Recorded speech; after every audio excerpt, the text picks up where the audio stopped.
मैंने तुम्हें पैसे भेज दिए। तेरा तोहफा तैयार है। तोहफा? कैसा तोहफा? एक ब्रीफकेस जिसमें भर दिया है मैंने तेरी सारी परेशानियों का हल। इस ब्रीफकेस में तेरे सारे खताओं की माफी, तेरी और तेरे परिवार की जान बची रहे, इसलिए तुझे बहुत सारी लाशें बिछानी है। क्या बोल रहे हो तुम? तेरी गाड़ी में रखा है तेरा तोहफा। मेरी गाड़ी में? क्या रखा है मेरी गाड़ी में? देखो तुम हर बार ये नहीं कर सकते। देखो मेरी हिम्मत जवाब दे चुके हैं, तुम बार बार मेरे साथ ये नहीं कर सकते। मैं पता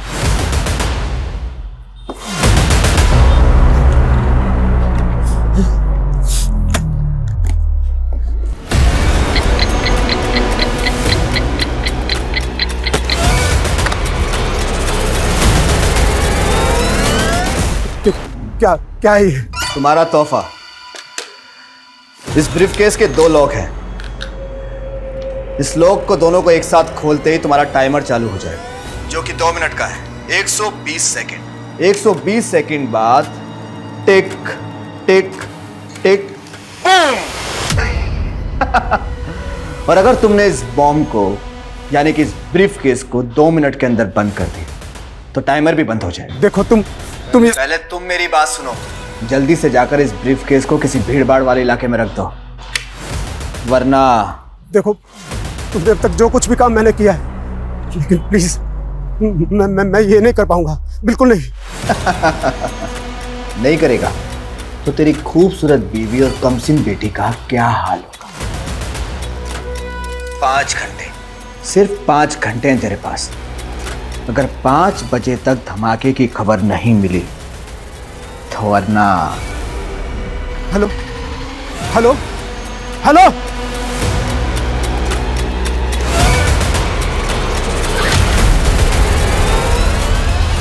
फिर क्या हुआ मम्मा?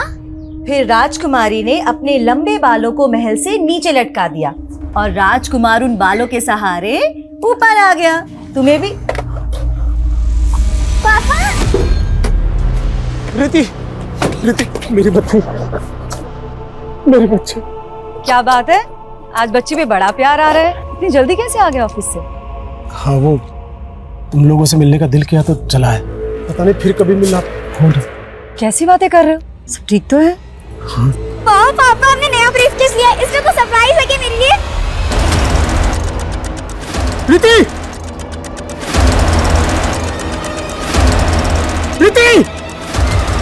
रीति! छोड़ो उसे! समझ में नहीं आता है क्या? ऐसे बिना पूछे नहीं उठाते। इतना गुस्सा क्यों कर रहे हो? बच्ची ने ब्रीफकेस उठा लिया तो ऐसे बात करोगे उससे?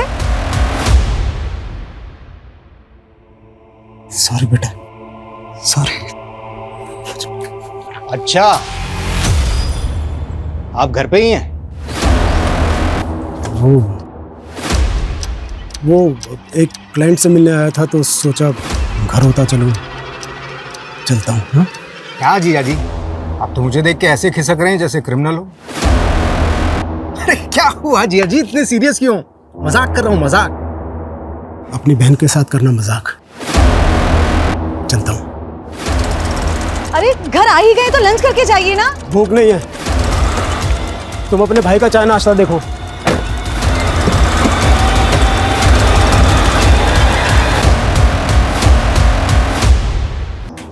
ये लीजिए आपकी चाय।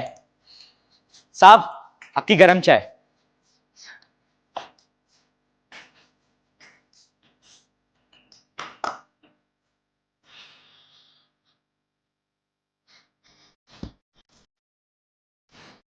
ये क्या हो रहा है? ये क्या कर रहे थे? वो साहब, आपका दिमाग बहुत बड़ा है ना, इसलिए मैं आपकी कैप पहन रहा था, शायद मेरे पास भी दिमाग आ जाए। पुलिस को मक्खन? मक्खन नहीं साहब, चाय स्पेशल आपके लिए। आपका हाथ सर पे हो तो एक दिन मैं भी पुलिस वाला बनूंगा।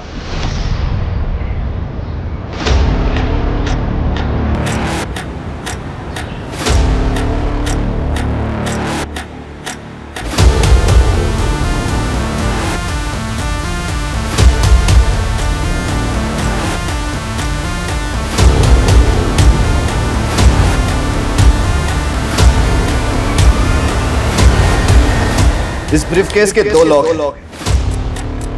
इस लॉक को दोनों को एक साथ खोलते ही तुम्हारा टाइमर चालू हो जाएगा।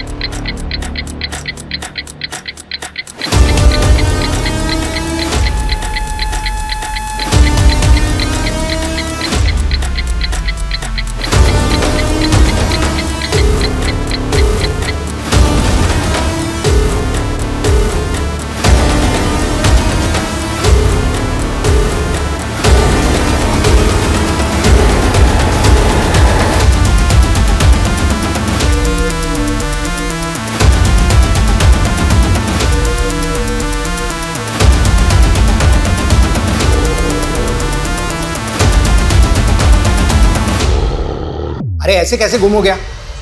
जल्दी ढूंढ उसे। हाँ, और अपडेट दे मुझे। कुछ तो चल रहा है जतिन के मन में जो वो बता नहीं रहे। ऑफिस से जल्दी घर भी आए और शक्ल दिखा के चले गए। अरे कहीं ऐसा तो नहीं कि तुम पे शक कर रहा हो कि बीवी पीछे क्या करती है? जस्ट जोकिंग, टेंशन वाली कोई बात नहीं है, सब ठीक हो जाएगा। Hope so. वो क्या है ना साहब, इस साल बारिश ठीक से हो भी नहीं पाई। वो बोलते हैं ना ग्लोबल वार्मिंग बढ़ रहा है साहब। बहुत गर्मी है साहब। बस इधर ही रोको, मुझे यही उतरना। कितने पैसे हुए? 100 रुपये साहब।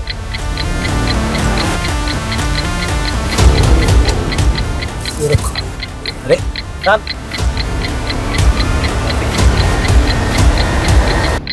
अरे साहब आपका ब्रीफकेस।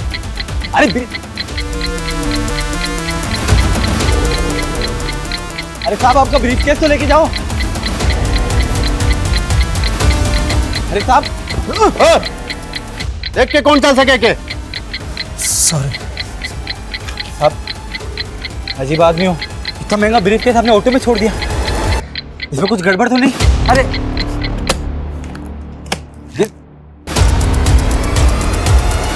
अजीब आदमी। कहीं ऐसा तो नहीं कि मन्ना ने आपको रिश्वत दी और आपने उसे निकलने दिया? ये आप क्या बोल रहे हैं सर? मेरे पास तो सिर्फ डंडा था। मन्ना तमंचा रखता है साहब, वो मुझे शूट भी कर सकता था। मैं तो बहुत डर गया था साहब। बस यही तो प्रॉब्लम है यादव जी। आप जैसे कई पुलिस वाले इस मन्ना जैसे गुंडों से डरते हैं या फिर पैसा लेके उसको जाने का रास्ता देते हैं। हम पुलिस इधर वहां खड़े खड़े हमारी बातें सुन रहे हैं? हाँ, चाय दे और निकल यहां से।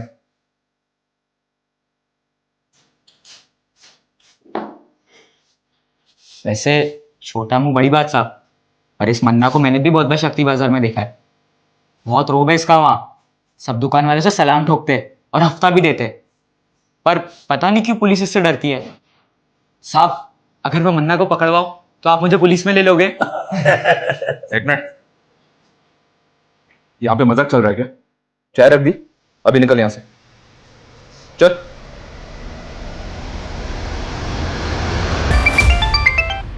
क्या रे, ये धमाके की ब्रेकिंग न्यूज की खबर दिखी नहीं मुझे अभी तक। मैं बेकसूर लोगों को नहीं मार सकता। मैं क्या मैं कलानगर थाने के सामने खड़ा है तो बड़ा चौड़ा हो रहा है तू।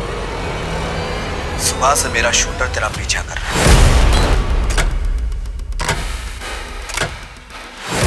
अगर एक कदम और तूने आगे बढ़ाया तो तुझे गोली मार देगा, और तेरे मरने के बाद तेरी बीवी मेरी रखेल और बेटी धंधे वाली।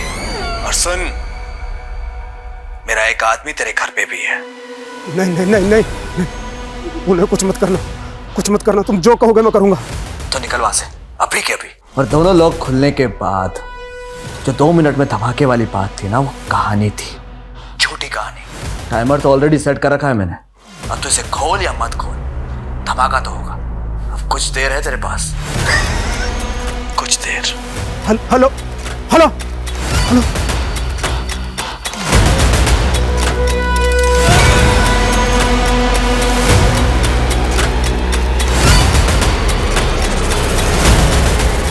ए, रुक, कहाँ भाग रहा है सामान रख के? क्या इसमें?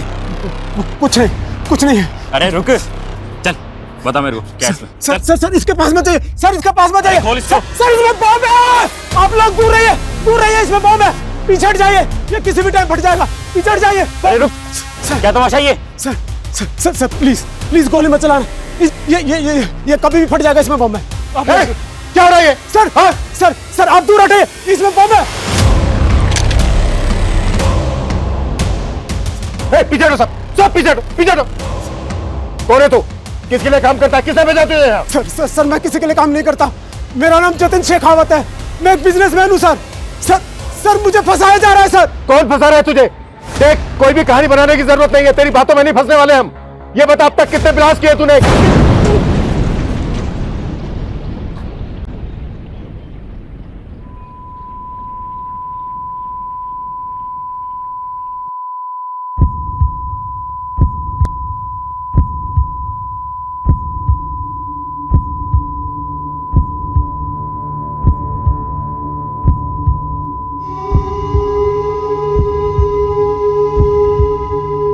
पानी लाओ जल्दी।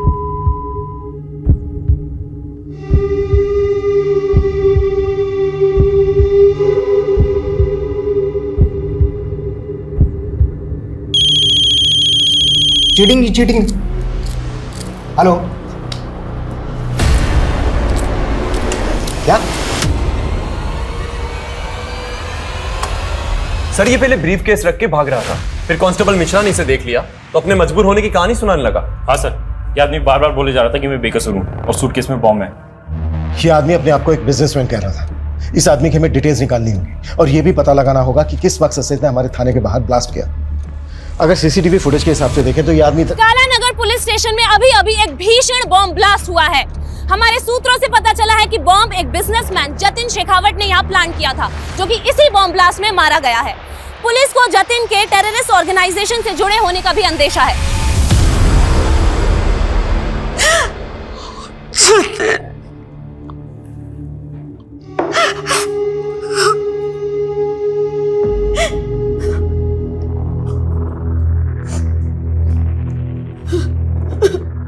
किस टेरर ग्रुप के लिए काम करता था तुम्हारा पति?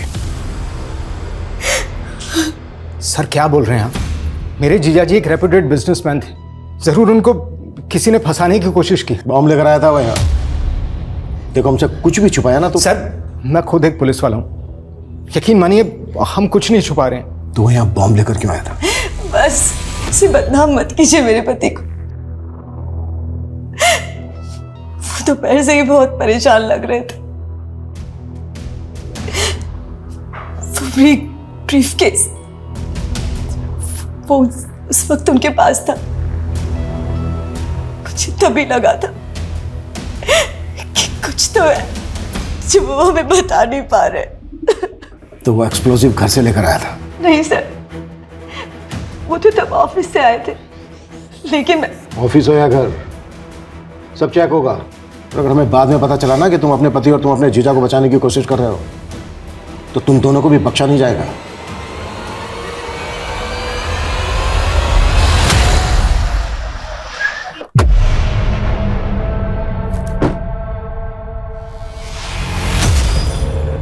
अबे तू कहाँ लेके आ गया मुझे यार? मेरा गैराज का काम बाकी बिना वर्दी के मेडल कैसे मिलता है बताता हूँ, देखते जा बस। जो मैं बोलूँ वो करते रहे। साहब, आपका मुर्गा मन्ना यहाँ शक्ति बाजार के रॉयल केक शॉप में है, आप आ जाओ जल्दी। क्या रे, पैसा लेने के लिए खुद आना पड़ेगा? मन्ना भाई अभी धंधा बंदा चल रहा है, तो थोड़े से भोड़ तो दो ना। धंधा चल रहा है? अरे मन्ना चल रहा है। हाँ मन्ना भाई मुझे ये मैकेनिक, चल बाहर आ, खुल गई डिक्की, जल्दी आ, चल चल चल। हफ्ता टाइम पे देना वरना तेरी। डिक्की किसने बोला है?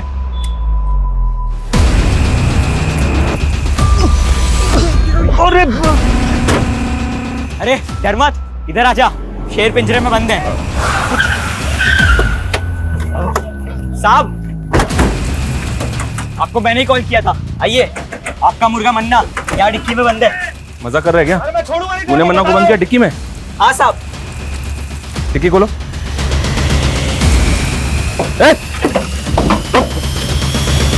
साले, कितने तेरे को तो मैं देख लूंगा। गाड़ी में डालो इसे, चुपचाप बैठ। Good job. थैंक यू साहब। अब तो आप मानते ना कि मैं पुलिस वाला बन सकता हूँ? पुलिस वाले को तो पता नहीं, पर मेरा खबरी बन गया है तू। सच्ची?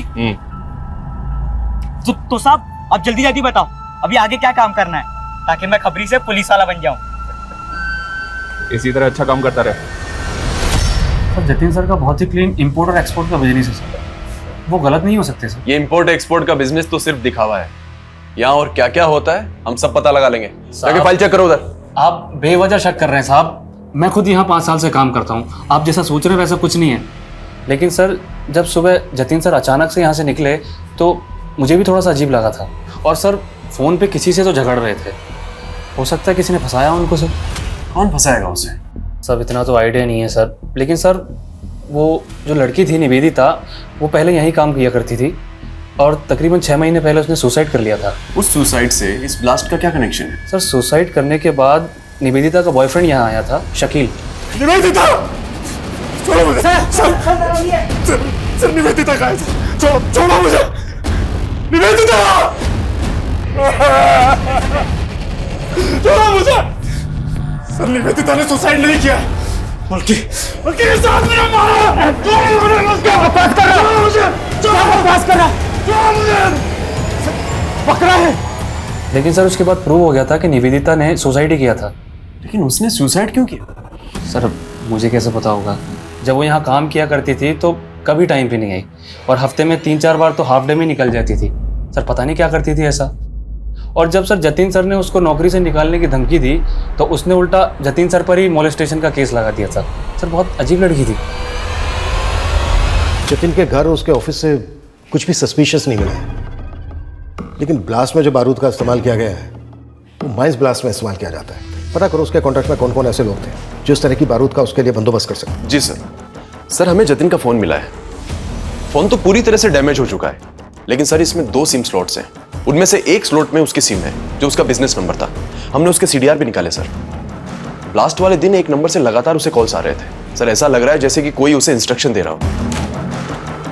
अगर जतिन का इंटेंशन ब्लास्ट करने का होता तो अपना बिजनेस नंबर इस्तेमाल क्यों करता? वो बार बार कह रहा था कि उसको मजबूर किया जा रहा है, मजबूर किया जा रहा है। क्या जतिन वाकई में सच बोल रहा था? लेकिन सर कोई टेररिस्ट ग्रुप किसी अनजान आदमी से बॉम्ब प्लांट करवाए, ये पॉसिबल है? लेकिन हम टेरर एंगल को रूल आउट नहीं कर सकते। शायद जतिन का स्लीपर सेल की तरह इस्तेमाल किया गया हो। स्लीपर सेल वो क्या होता है सर? ये स्लीपर सेल एक तरह से उग्रवादी ही होते हैं जो आम लोगों के बीच में रहकर उग्रवादी गिरोह के लिए काम करते हैं। हमें पता चला है कि कमला नगर में एक ऐसा ही स्लीपर सेल पनप रहा है। कमला नगर?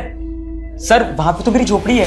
जानता हूँ, तभी तो ये काम तो मैं दे रहा हूँ। उसे ढूंढोगे? आप ऑर्डर दो, क्या करना है?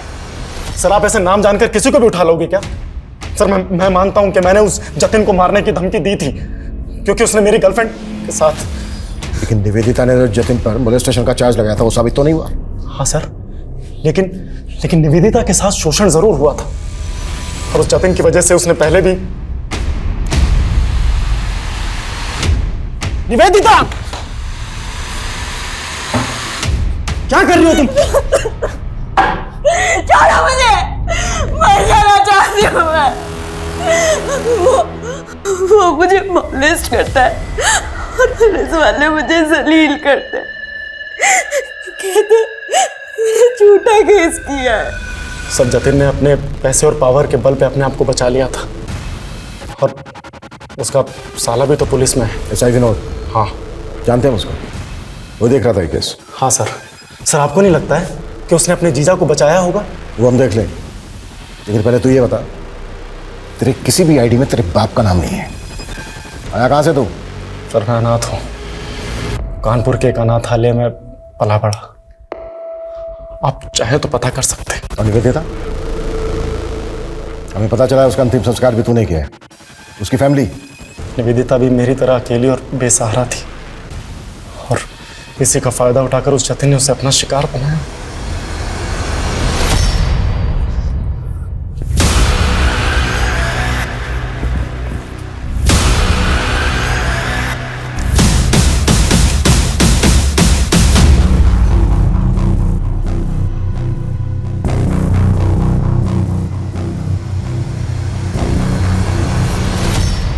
भगवान के नाम पे कुछ दे दे बाबा, 2 दिन से कुछ नहीं खाए। क्या चचा, इतने हट्टे कट्टे होके भी भीख मांग रहे हो?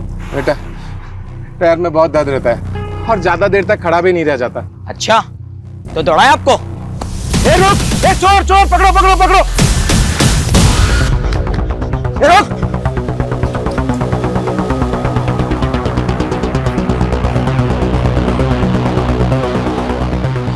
साहब, आपका खबरी वो जमुना नगर के पास जो चौराहा है ना, वहां पे आ जाओ।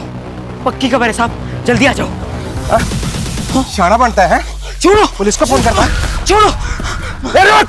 रुक!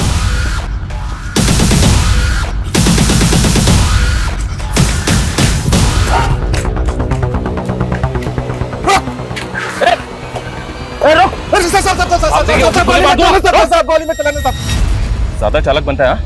जस्सा पे नजर रखता है, पकड़ो इसे। साहब, यही है आपका स्लीपर सेल, ये देखिए।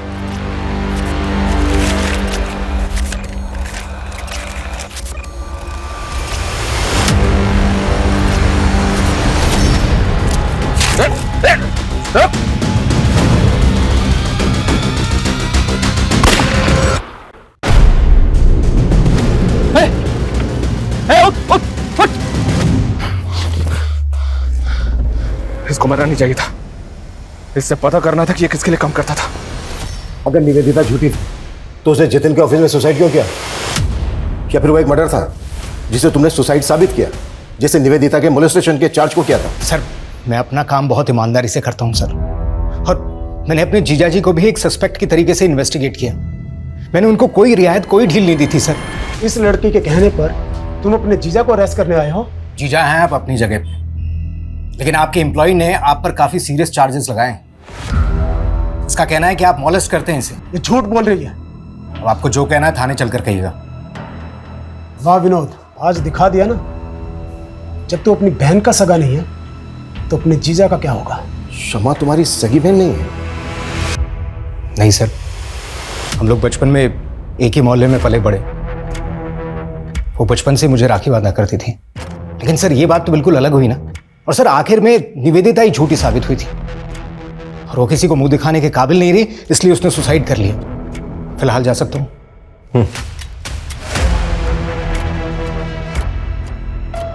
सूरज। जी सर। नजर रखो इसमें। ये ऑफिसर मुझे कोई ठीक नहीं लग रहा, और जतिन के कैरेक्टर को भी हमें डीपली समझना होगा।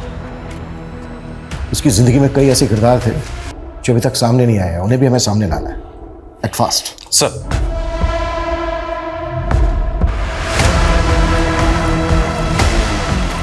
सुबह सुबह क्या मुंह लटका के बैठे हुए हैं आप, और दाढ़ी भी नहीं बनाई अभी तक? आइए पहले नाश्ता कर लीजिए, फिर। भूख नहीं है मुझे। बिना खाए कहाँ जा रहे हैं आप? जानू में जा रहा हूँ। सुनिए तो।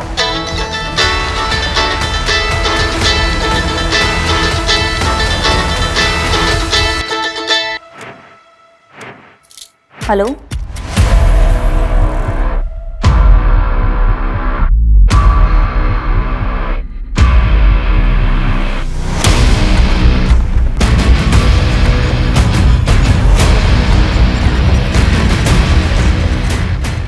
सर, मैंने जतिन का बैंक अकाउंट चेक किया तो एक बात बड़ी अजीब लगी।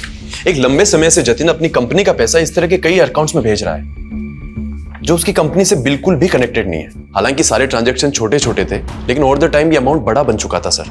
और पहला ट्रांजैक्शन तब हुआ था जब जतिन पे मोलेस्टेशन के चार्जेस लगे हुए थे। किसका अकाउंट है? किसी शीतल देवी के नाम से अकाउंट है। उम्र लगभग 75 साल। 75 साल? हो सकता है इन बूढ़ी औरत के नाम से एक फेक अकाउंट खोला गया जिसमें जमा किया गया पैसा गलत एक्टिविटी में इस्तेमाल होता। सूरज, एक काम करो, शीतल देवी के अकाउंट की डिटेल्स निकालो। सर, निवेदिता और उसके बॉयफ्रेंड के बारे में एक इंपॉर्टेंट बात पता चली है। क्या? सर, ये दोनों 9 महीने पहले जबलपुर में थे और जबलपुर में निवेदिता पर कई लोगों को पिरामिड स्कीम में फंसा के पैसे गबन करने का इल्जाम है। तो क्या निवेदिता ने जतिन पर मोलेस्टेशन का झूठा चार्ज लगाया था? अगर ऐसा है तो निवेदिता के सुसाइड करने की असली वजह क्या होगी?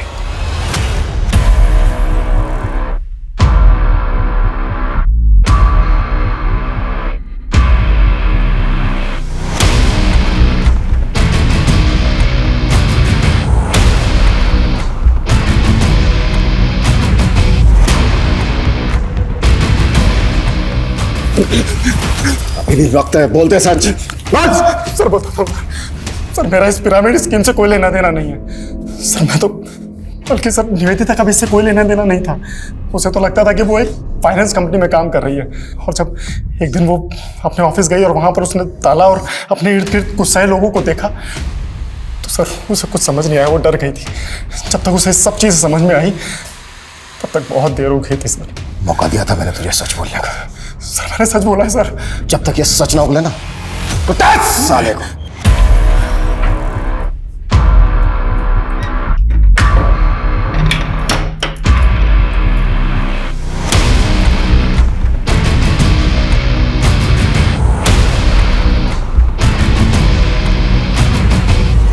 अनंत,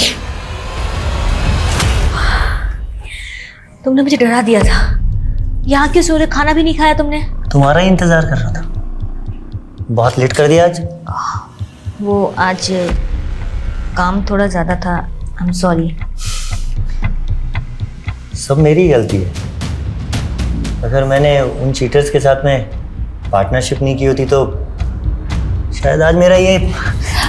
अनंत, दिल छोटा मत करो, सब ठीक हो जाएगा। मैं हूं ना तुम्हारे साथ। तुम फिर से कर पाओगे, मुझे पता है। मुझे नहीं लगता कि मैं वो सब फिर से दोहरा पाऊंगा।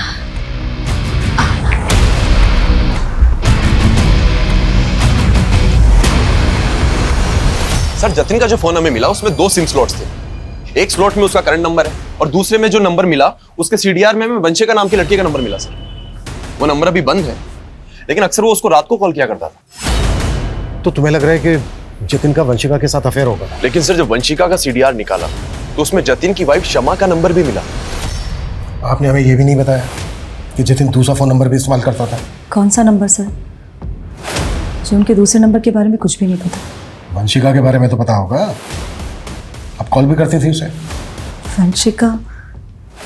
हाँ, जतिन की एक दोस्त थी। जतिन ने ही कभी मेरे फ़ोन से कॉल किया होगा उसे। जतिन की मौत के बाद वंशिका मिलने आई आपसे? कॉल किया उसने आपको? तो फिर ऐसी कैसी दोस्ती थी? और अब तो फ़ोन भी बंद है उसका। सर मुझे इसके बारे में कुछ भी नहीं पता। ज़रूरत पड़ी तो दोबारा मिलेंगे।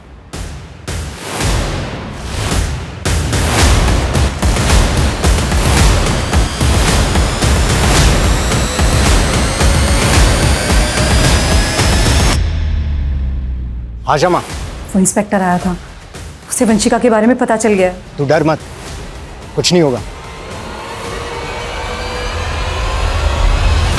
सर ये वही शीतल देवी है जिनके अकाउंट में जतिन लगातार पैसे भेजता रहता था। बैंक वालों का कहना है कि इनका एड्रेस बिजनौर का है, लेकिन काफी टाइम से ये वहां नहीं रह रही। मुझे अभी भी डाउट है कि इस अकाउंट को शीतल देवी ऑपरेट कर रही है या फिर कोई और। सर मैं बाकी डिटेल्स निकलवाता हूँ। सर वंशिका आपसे खुद मिलने आई है। सर आप लोग मेरे पुराने एड्रेस पे गए थे। मेरे एक नेबर से पता चला कि आप लोग मुझे ढूंढ रहे हैं, इसलिए मैं यहाँ पे। आपने अचानक अपना घर बदल लिया, फोन नंबर भी बंद कर दिया, क्यों ऐसा? मैं वहां से जाना नहीं चाहती थी, मुझे मजबूर किया गया। किसने मजबूर किया? जतिन के साथ क्या रिश्ता था तुम्हारा? इतने कॉल्स क्यों होते थे तुम दोनों के बीच? सर मैं जतिन को लाइक करने लगी थी, लेकिन वो मेरी मजबूरी का फायदा उठाकर मेरा शोषण कर रहा था। जतिन एक बॉम्ब ब्लास्ट में इन्वॉल्व था। इस गलतफहमी में मत रहना कि तुम्हारी कोई भी कहानी चल जाएगी। नहीं सर मैं सच बोल रही हूँ। सर मैंने कुछ नहीं किया, इस बारे में मैं कुछ नहीं जानती। सर जतिन ने मेरा वीडियो बनाया और मुझे तब तक इस्तेमाल किया जब तक वो मुझसे बोर नहीं हो गया।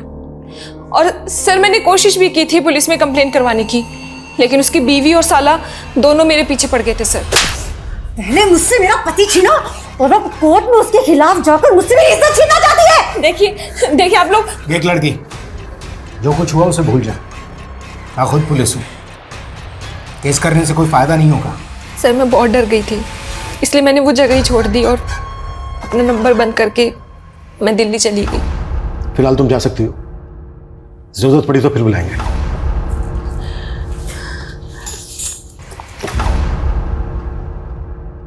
सूरज सर, इस लड़की पे नजर रखो और पता लगाओ कि इसकी कहानी में कितनी सच्चाई है।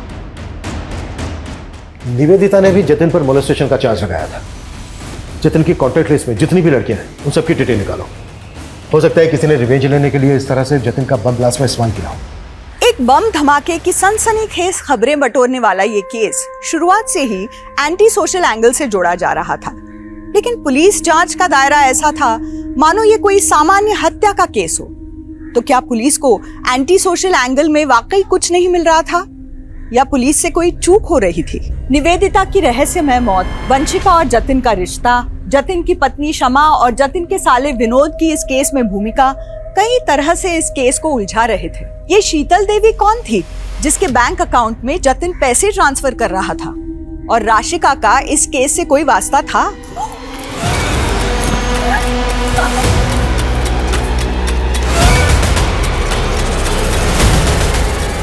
आखिर राशिका का कत्ल किसने और किस मकसद से किया था? इस केस के कई और भी राज थे जो अभी तक बेपर्दा होने बाकी थे।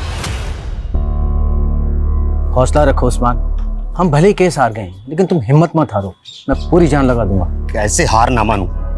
मैं उस्मान हूं तो मैं झूठा हो गया? हर बार हमारी जमात के साथ नाइंसाफी होती है। मेरी आंखों के सामने मेरे बेटे को मार दिया। आमिर, मैंने उसके गुनहगार को अपनी आंखों से देखा और मेरा ही बयान पलट दिया। ये इंसाफ? उस्मान भाई देखो, मैंने तुम्हारा केस पूरी तरीके से पक्का बनाने की कोशिश की थी, लेकिन क्या पक्का केस? आपने तो कहा था कि सारे सबूत उसके खिलाफ, सब बेकार हो गए। इतना नाउम्मीद मत हो उस्मान, हम अभी भी हाई कोर्ट जा सकते हैं। अब हाई कोर्ट हो या सुप्रीम कोर्ट, जब तक उस नेता को फांसी के फंदे पर नहीं चढ़ा देता तब तक मैं चैन से बैठने वाला नहीं। ये पोस्टर हर जगह लगा लो, कोई भी जगह छूटनी नहीं चाहिए। इस बार जीत हमारे मनोज भैया की। और बाहुबली, तैयारी कैसे चल रही है? राम राम मनोज भैया, कृपा है आपकी। जाओ अपना काम करो। मनोज भैया हमारी तैयारी तो बहुत जोर शोरों से चल रही है, लेकिन ये आपके जो कारनामे है ना, कहीं आप कोई हवा ना कर दे। क्या बक रहा है तू? आप टेंशन मत लो, आप ना चुनाव की तैयारी करो। हमें ना आपका पत्ता साफ नहीं होने देंगे। आप मेरे जीजा के कातिल को तो पकड़ नहीं पा रहे, उल्टा आप हमें परेशान कर रहे हैं। मैं जतिन के कातिलों से ही तो बात कर रहा हूँ, ऐसा ही विनोद। तू और तेरी ये बहन कुछ भी बोल रहे हैं आप। जतिन का असली चरित्र हमारे सामने आ गया है। जतिन लड़कियों को अपनी हवस का शिकार बनाता। निवेदिता, वंशिका, गीता, स्वीटी, बहुत लंबी लिस्ट है। वो लड़कियों के साथ खिलवाड़ करता और तू बचाता उसको, और उसकी आदतों से बाद में तुम दोनों इतना तंग आ गए कि तुम लोगों ने सोचा कि उसी को हटा देते हैं रास्ते से। क्या कहना चाहते हैं आप कि हमने फोर्स किया उन्हें बॉम्ब रखने के लिए? पर वंशिका को पुलिस कंप्लेंट फाइल ना करने के लिए तो फोर्स किया था ना तुम दोनों ने। देखिए सर, मैं मानती हूँ कि मेरे पति रंगीन मिजाज के थे, पर सर इन सब बातों को बॉम्ब ब्लास्ट से जोड़कर आप बहुत बड़ी भूल कर रहे हैं। हम क्या कर रहे हैं ये हम अच्छी तरह से जानते हैं। तुम दोनों ये बताओ, शीतल देवी कौन है? कौन? शीतल देवी। हम नहीं जानते किसी शीतल देवी को। देखिए सुल्तान भाई, आपके लिए और पार्टी के लिए बहुत काम किया है मैंने। अब पार्टी ने फैसला करके आपको एमपी की दौड़ के लिए लगा दिया, और यह एमएलए का टिकट मनोज भाई को दे दिया। मनोज भाई ने आपकी सारी मेहनत पे पानी फेर दी, सब मेहनत खराब कर दी। अगर ये एमएलए का टिकट मुझे मिल जाता ना तो बस। तो अब तू भी नेता बनना चाहता है? सुल्तान भाई क्यों नहीं बन सकता मैं? पार्टी के लिए और आपके लिए बहुत काम किया है मैंने। अब देखिए, अगर मनोज भाई ने इस सीट से चुनाव लड़ा ना तो पक्का 100% पार्टी की हार होगी। आप कोई ना कोई जुगाड़ करके ये टिकट मुझे दिला दो ना। ये सब इतना आसान नहीं है कौशिक। पार्टी के टिकट भी पैसे में बिकते हैं। 6 करोड़ का भाव है एमएलए के टिकट का। औकात है तेरी 6 करोड़ देने की?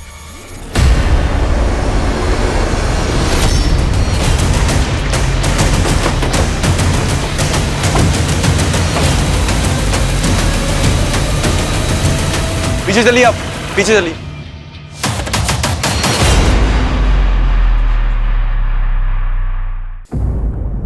सर, उस्मान का मर्डर सिर्फ इसलिए हुआ क्योंकि वो अपने बेटे आमिर के मर्डर का इंसाफ चाहता था, और आमिर का मर्डर इसलिए हुआ क्योंकि वो अपनी जमात के लिए एक राजनीतिक संगठन बना रहा था। उसका हत्यारा आने वाला चुनाव लड़ रहा है, उस्मान उसे अंदर करवाना चाहता था, और इस पूरे कांड में एक पुलिस वाला उसे घुमा रहा था। मुझे शक है कि इस पुलिस वाले की बात कर रहे हैं आप? ऐसा ही मंगल। तुम उस्मान मर्डर केस में एक फेलो ऑफिसर पे शक कर रहे हो? सर शक करने की वजह और भी बड़ी है। हो सकता है कि एसआई मंगल का जतिन के केस से भी कोई कनेक्शन हो। व्हाट? जी सर, निवेदिता का एसआई मंगल के साथ में कनेक्शन था। जब निवेदिता का साथ एसआई विनोद ने नहीं दिया तो वो एसआई मंगल के पास चली गई और उस्मान के बेटे की मौत की जांच भी एसआई मंगल ही कर रहे थे। सर एक और बात, ये राशि का है। कुछ टाइम पहले इसका रेप और मर्डर हुआ था। मर्डर के पहले ये और इसका पति एसआई मंगल के पास गए थे किसी सिद्धार्थ कनन नाम के आदमी के खिलाफ धोखाधड़ी का मामला दर्ज करवाने। लेकिन इस राशिका का इस सबसे क्या कनेक्शन है? सर इस राशिका के ऊपर एमएलए मनोज ने हनी ट्रैप का मामला भी दर्ज कराया था और सर इसके बाद राशिका का रेप और मर्डर भी हो गया था और सर इस केस की इन्वेस्टिगेशन एसआई मंगल ही कर रहा था। सर मुझे तो ये भी लगता है जतिन का मर्डर जिस टेररिस्ट ग्रुप ने किया था कहीं ना कहीं एसआई मंगल का उनसे हाथ मिला हुआ था। लेकिन सबसे पहले हमें एसआई मंगल के खिलाफ सबूत इकट्ठा करने होंगे, लेकिन ध्यान से और संभल कर। एसआई मंगल को इस बात की भनक तक नहीं लगनी चाहिए कि हम इस केस को इन्वेस्टिगेट कर रहे हैं। सर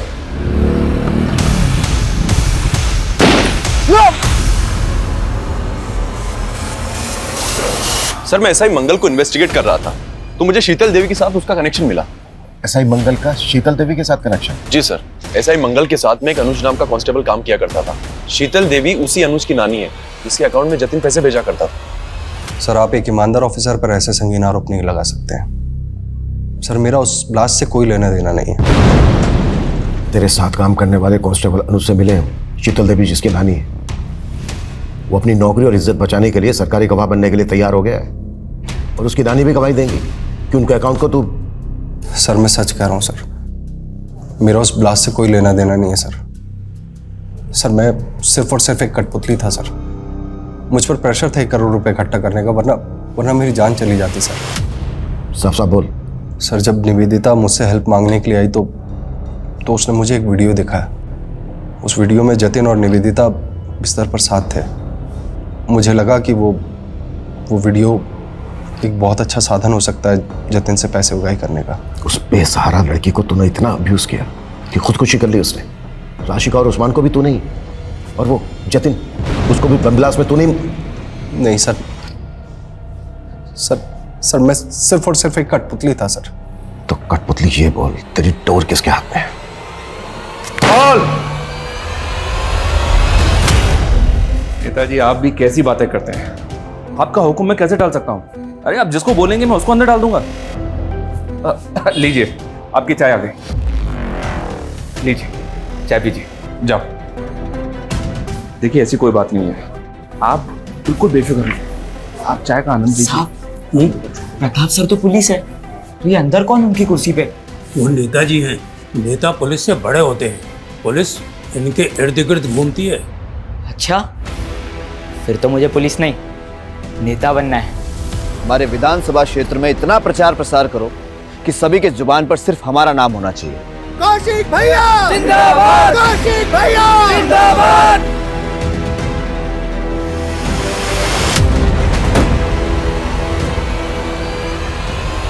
सर एसआई मंगल ने जिस कौशिक तिवारी का नाम बताया है वो बचपन में पुलिस का इन्फॉर्मर था। देखते ही देखते पॉलिटिशियन सुल्तान का दिल भी उस पर आ चुका था। उसके सर पर सुल्तान का हाथ है। एमएलए का टिकट भी उसको सुल्तान नहीं दिलवाया सर। अभी कुछ टाइम पहले उस पर अटैक हुआ था जिससे पब्लिक की सिंपैथी उसके साथ हो गई। सर उस पर हाथ डालना आसान नहीं है। जानता हूं थोड़ा मुश्किल है, लेकिन मैंने डीसीपी सर से बात की है।